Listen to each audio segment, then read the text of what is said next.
Please hear this.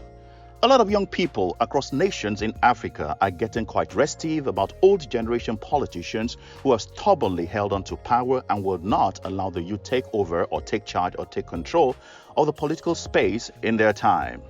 After prolonged complaints and lamentation, the youth have become frustrated and still unsure about how to seize power and take charge.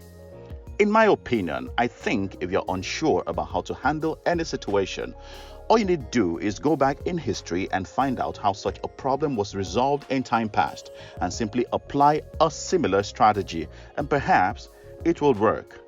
Truth is, political power is never surrendered. No, it's never surrendered. It is always apprehended by the next interested fellow.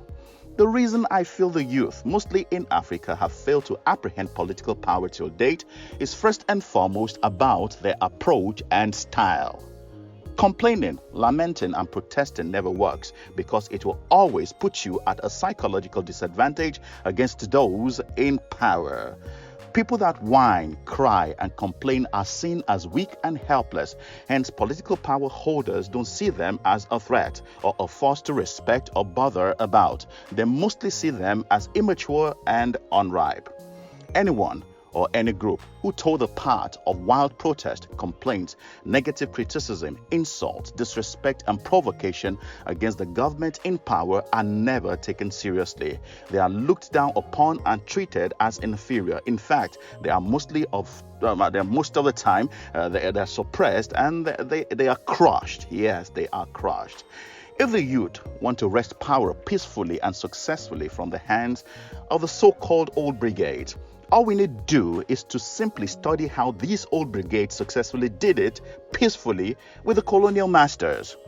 Peaceful independence was hardly achieved by African nations through lamentation, disrespectful rebellion, disruptive protest, vile criticism, and fights. No, it was mostly through intense and robust negotiations. Yes, negotiations. If, as the youth in Nigeria, for example, we want to apprehend political power in record time, it's only by deep, powerful, and highly superior awareness, knowledge, and intellectual prowess. We must become very knowledgeable, brilliant, and highly intelligent in matters of governance, particularly in areas of administration, justice system, economics, finance, social welfare, public service, citizenship, and nation building. We must be very good at this and must be clearly seen as good at this. We must engage the old brigade respectfully in tough debates and deliver superior persuasions, arguments, opinions, and options they cannot dismiss, argue against, or jettison. Yes, we have to do that.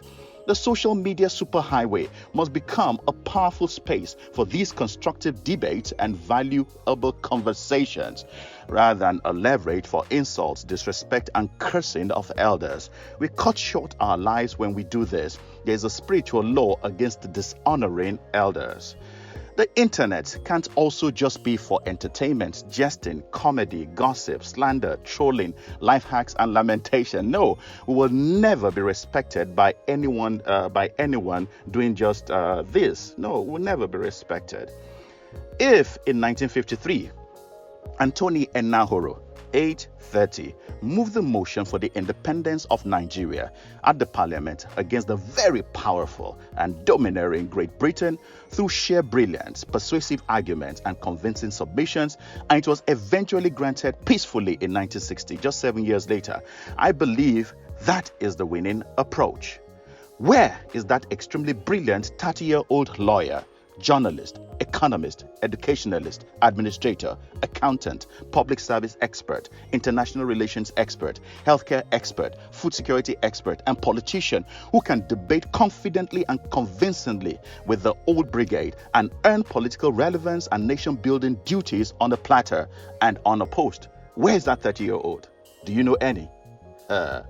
Music, movies, sports betting, comedy skits, love with benefits, relationship hacks, gossip blogs, internet scam, selling things on Instagram, claiming things in Jesus' name, curves, boobs, and backside promotions, and how to become better in bed should never be our priority as youths of this generation and this great nation.